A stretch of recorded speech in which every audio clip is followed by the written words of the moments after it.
also have with us Utah DPS Commissioner Bo Mason, Lieutenant Governor Deidre Henderson, FBI Special Agent in Charge Robert Bowles, and local and federal law enforcement partners. Following the remarks today, Governor Cox, Director Patel, and Commissioner Mason will take questions.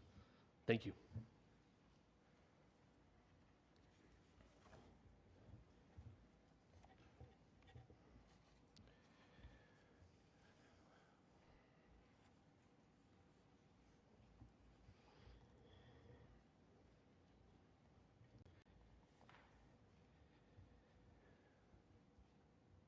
Good morning, ladies and gentlemen.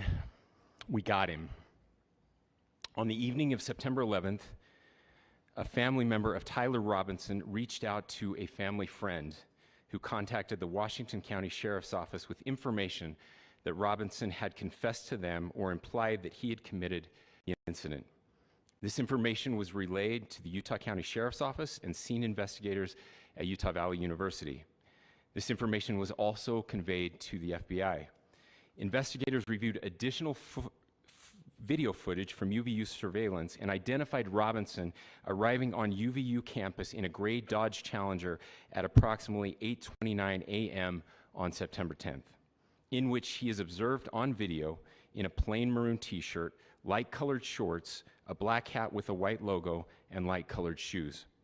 When encountered in person by investigators in Washington County on September 12th, in the early morning hours, Robinson was observed in consistent clothing with those surveillance images. Investigators interviewed a family member of Robinson who stated that Robinson had become more political in recent years. The family member referenced a recent incident in which Robinson came to dinner prior to September 10th, and in the conversation with another family member, Robinson mentioned Charlie Kirk was coming to UVU. They talked about why they didn't like him and the viewpoints that he had. The family member also stated Kirk was full of hate and spreading hate. The family member also confirmed Robinson had a gray Dodge Challenger. Investigators identified an individual as the roommate of Robinson. Investigators interviewed that roommate, who stated that his roommate, referring to Robinson, made a joke on Discord. Investigators asked if he would show them the messages on Discord. He opened it and showed several messages to investigators and allowed investigators to take photos of the screen as each message was shown by Robinson's roommate. These photos consisted of various messages, including content of messages between the phone contact named Tyler with an emoji icon and Robinson's roommate's device. The content of these messages included messages affiliated with the contact Tyler, stating a need to retrieve a rifle from a drop point, leaving the rifle in a bush, messages related to visually watching the area where a rifle was left, and a message referring to having left the rifle wrapped in a towel. The messages also refer to engraving bullets and a mention of a scope and the rifle being unique. Messages from the contact Tyler also mentioned that he had changed outfits. I know there has been speculation as well as to the writing on those casings, those bullet casings, and I believe we have that as well. And I will share that with you now. So the area north of Campus Drive Road where the suspect crossed over, you saw some of that in the video that we released last night, consists of a grassy area with trees on the edge of the UVU campus. Investigators discovered a bolt-action rifle wrapped in a dark-colored towel. The rifle was determined to be a Mauser Model 98 30-06 caliber bolt-action rifle. The rifle had a scope mounted on top of it. Investigators noted inscriptions that had been engraved on casings found with the rifle. Inscriptions on a fired casing read, "Notices, bulges, capital OWO, what's this, question mark." Inscriptions on the 3 unfired casings read, "Hey fascist, exclamation point, catch, exclamation point." Up arrow symbol, right arrow and symbol, and 3 down arrow symbols. A second unfired casing read, "Oh Bella Chow, Bella Chow, Bella Chow, Chow Chow," and a third unfired casing read, "If you read this, you are gay, LMAO." We are indebted to law enforcement across the state who has worked seamlessly together, local law enforcement, state law enforcement, and our federal partners with the Federal Bureau of Investigation. We're grateful for everyone who worked together in such a short amount of time to find this person and to bring justice. I want to thank the public who has been so engaged, reviewing videos, helping us with sending in tips, and helping us get to this point. I want to thank the family members of Tyler Robinson who did the right thing in this case and were able to bring him into to law enforcement as well. I especially want to thank the family of Charlie Kirk, Erica, Charlie's parents, his children. I want us to be thinking of them as we bring justice in this case.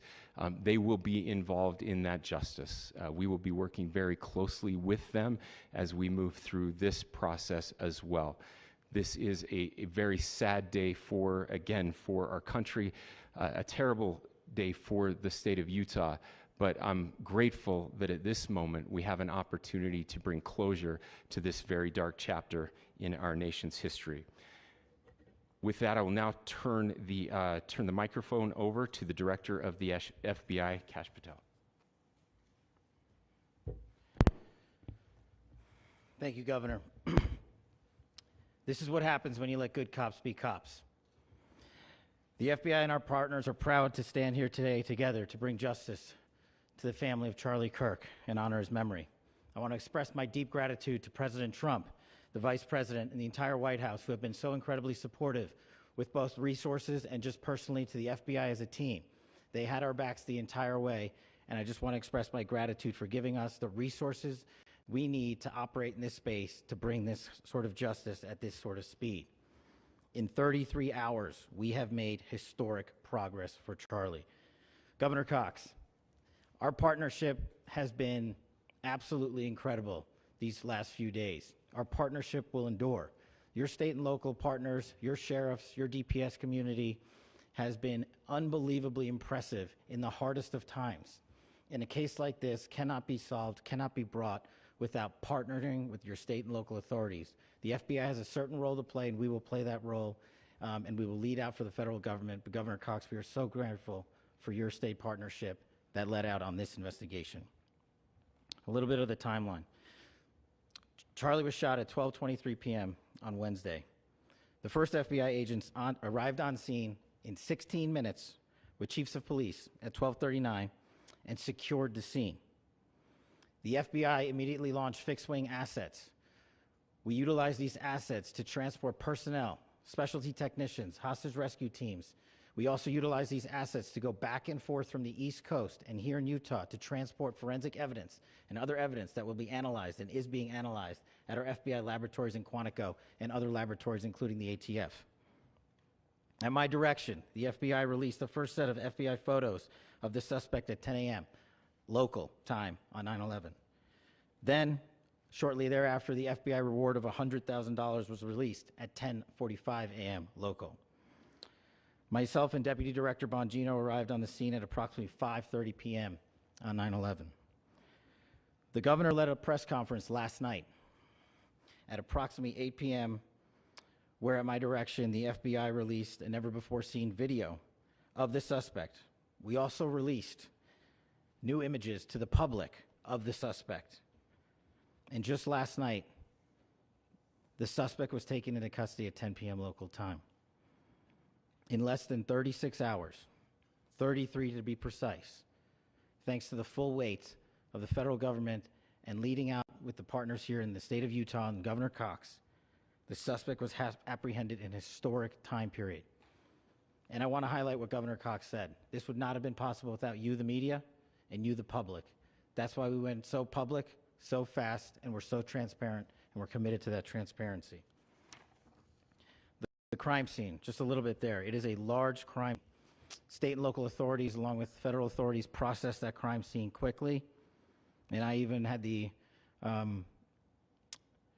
ability to walk through that crime scene and walk through the steps the suspect took to learn more about what was needed and what resources we needed to bear to create a full picture for the FBI and leadership back in Washington.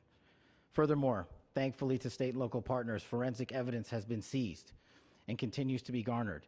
Forensic evidence has already been evaluated at FBI laboratories in Quantico and state and local authorities here. We will continue to process evidence as we see it, as we collect it, and we will continue to deliver to Governor Cox and his team. Last night, we had a total of approximately 7,000 leads. As of this morning, thanks to your great work, we have over 11,000 leads that were called in to the FBI. And we are running out every single lead that we can. Every one of those leads will be run out. The arrest is a testament to the dedication of good law enforcement being great and partnerships in law enforcement, which I've tried to highlight as my tenure as the director of the FBI. There is no better relationship for law enforcement than the FBI to partner with state and local authorities, and you've seen it here in these last few days. The FBI Salt Lake Field Office, along with our offices in LA, Phoenix, Denver, San Antonio, Las Vegas, Pittsburgh, Buffalo, our headquarters component in Quantico, all participate in the FBI. I want to express my deep gratitude to the employees of the FBI, the men and women, the evidence response team tacticians, the special operators, the agents, the support staff. You have done monumental work in historic time when the public, who had a right to demand such an expeditious solving of an investigation, the FBI answered that call diligently, critically important to our nation, and we delivered. And I'm proud to be their leader, and I'm proud to be the director of the FBI. This is a very much an ongoing investigation, as the governor said, and we will continue to work with state and local authorities to develop the investigation, to provide them the evidence they need for their ongoing prosecutions, and we will be here to answer every call they absolutely have, as long as it takes, for as long as we need to find and apprehend whatever suspects were involved in this crime. Lastly, to my friend,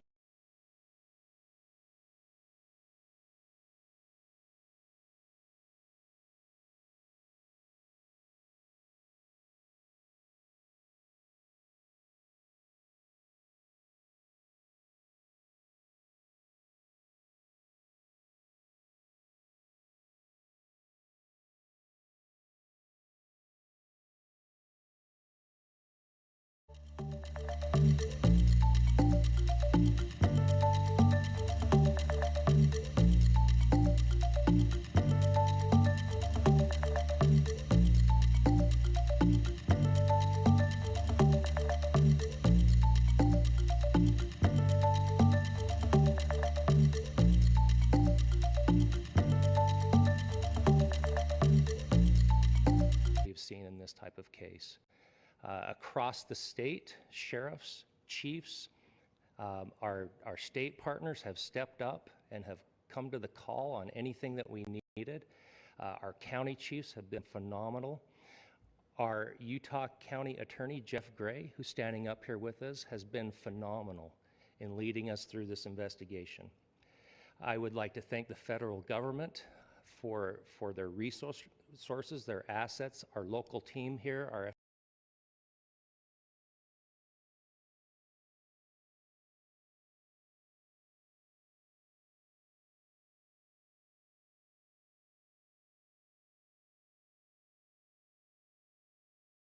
I would like to thank the public who turned to prayers and who turned to positiveness for us.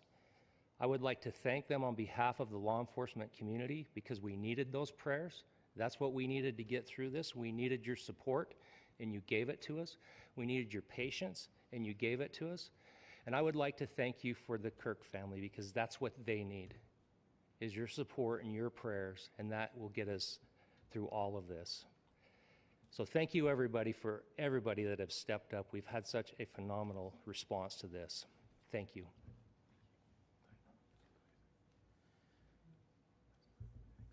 I also want to give a special thanks to the Attorney General and the Department of Justice. Their unwavering support and their commitment to justice is shown true here. And without AG Bondi and Deputy Attorney General Todd Blanche and the resources they brought to bear, we would not have been able to complete our mission. And I just want to say special thanks. It's an honor to be a part of the Department of Justice. Thank you again to our incredible law enforcement team who has worked so hard. Sheriff, I got a solid 90 minutes last night, so I'm probably the most well-rested person up here. Ladies and gentlemen, I get the microphone, so I hope you'll permit me a moment just to share a few more thoughts about where we are and how we got here and maybe a little bit of where we go from here. I don't want to get too preachy, but I think it's important that we, with eyes open, understand what's happening in our country today. I've heard people say, well, why are we so invested in this? There's violence happening all across our country, and violence is tragic everywhere, and every life taken is a child of God who deserves our love and respect and dignity. This is certainly about the tragic death, political assassination of Charlie Kirk. But it is also much bigger than an attack on an individual. It is an attack on all of us. It is an attack on the American experiment. It is an attack on our ideals. This cuts to the very foundation of who we are, of who we have been, and who we could be in better times. Political violence is different than any other type of violence for lots of different reasons. One, because in the very act that Charlie championed of expression, that freedom of expression that is enshrined in our founding documents,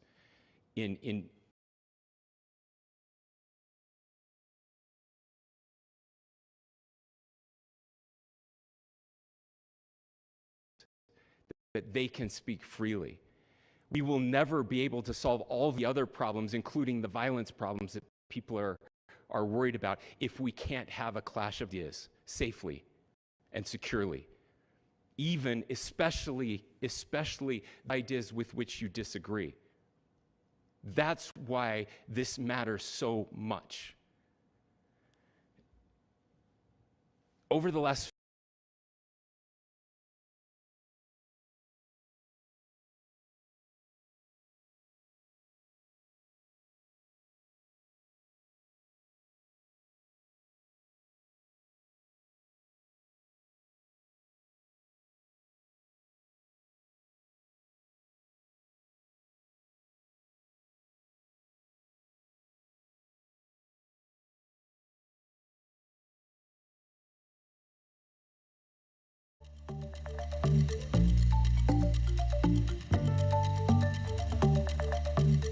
Charlie, the youths. And he's right. Young people loved Charlie, and young people hated Charlie. And Charlie went into those places anyway. And these are the words that have helped me. Charlie said, when people stop talking, that's when you get violence. He said, the weak can never forgive. Forgiveness is the attribute of the strong. The only way out of the labyrinth of suffering is to forgive. Welcome without judgment, love without condition, forgive without limit. He said, always forgive your enemies. Nothing annoys them so much. A few months ago, I referenced this last night, Charlie posted to social media, when things are moving very fast and people are losing their minds, it's important to stay grounded. Turn off your phone, read scripture, spend time with friends, and remember, internet fury is not real life. It's going to be okay. He again said, when you stop having a human connection with someone you disagree with, it becomes a lot easier to commit violence. He said, what we as a culture have to get back to is being able to have a reasonable agreement, where violence is not an option. Now, again, to my young friends out there, you are inheriting a country where politics feels like rage. It feels like rage is the only option.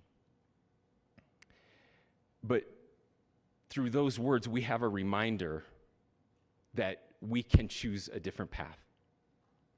Your generation has an opportunity to build a culture that is very different than what we are suffering through right now. Not by pretending differences don't matter, but by embracing our differences and having those hard conversations. I think we need more moral clarity right now. I hear all the time that words are violence. Words are not violence. Violence is violence. And there is one person responsible for what happened here, and that person is now in custody and will be charged soon and will be held accountable. And yet, all of us have an opportunity right now to do something different. I want to thank my fellow Utahns. This bad stuff happens. For 33 hours, I was praying that if this had to happen here, that it wouldn't be one of us. That somebody drove from another state, somebody came from another country. Sadly, that prayer was not answered the way I had hoped for, just because I thought it would make it easier on us if we could just say, hey, we don't do that here. And indeed, Utah is a special place. We lead the nation in charitable giving. We lead the nation in service every year. But it did happen here. And it was one of us. But I want you to look at how Utahns reacted 2 nights. There was no rioting. There was no looting. There were no cars set on fire. There was no violence. There were vigils and prayers and people coming together to share the humanity. And that, ladies and gentlemen, I believe is the answer to this. We can return violence with violence. We can return hate with hate. And that's the problem with political violence, is it metastasizes. Because we can always point the finger at the other side.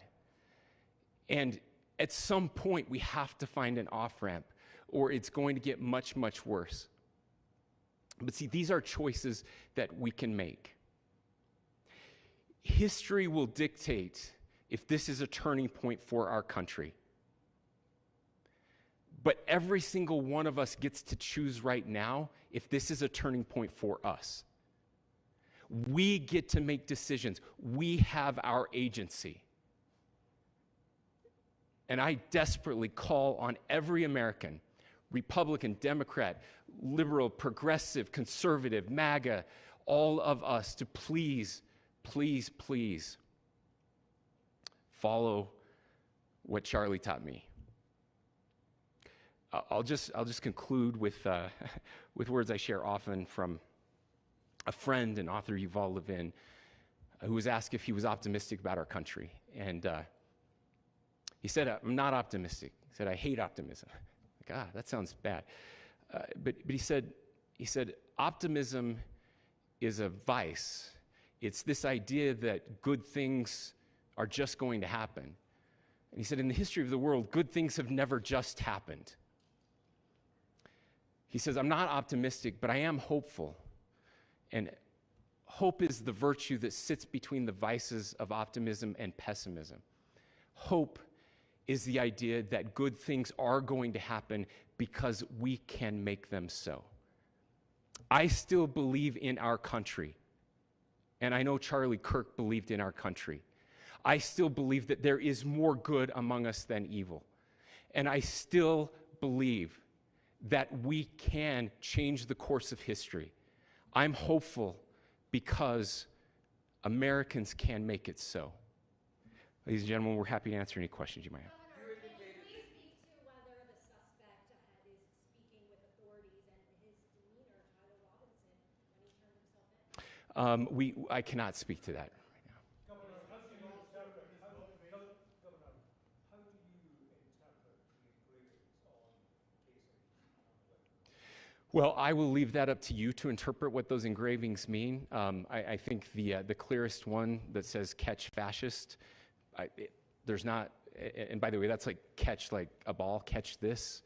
That's I think that speaks for itself. Governor, you indicated that he had been communicating. Please. This level of hatred that this person expressed. Beyond that, is there anything in your view that you discovered that may have radicalized or changed him to prompt him to commit such a horrific?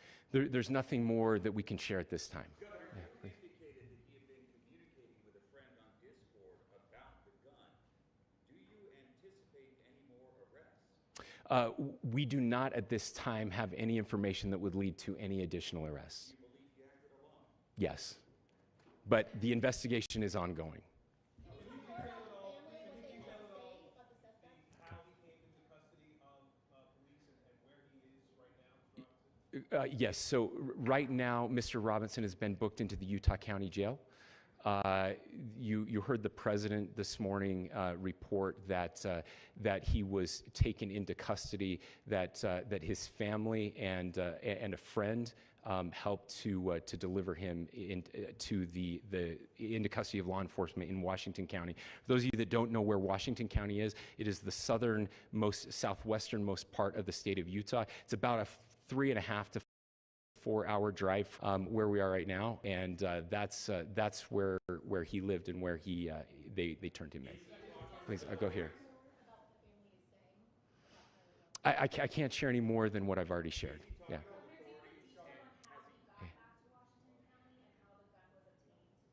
So how we obtained the gun was found here. So I don't have much more details on that. We do know that he drove. We had his car here on campus, and then we had his car going south back to the St. George. It's actually the city of Washington in Washington County. Is he talking with authorities and did he discuss a motive? I'm sorry? We don't have any information that would lead us to believe that. Yes, in fact, it was just released. Yes. Talking with authorities and did he discuss a motive? I can't answer that right now. Yeah, thank you. Over here.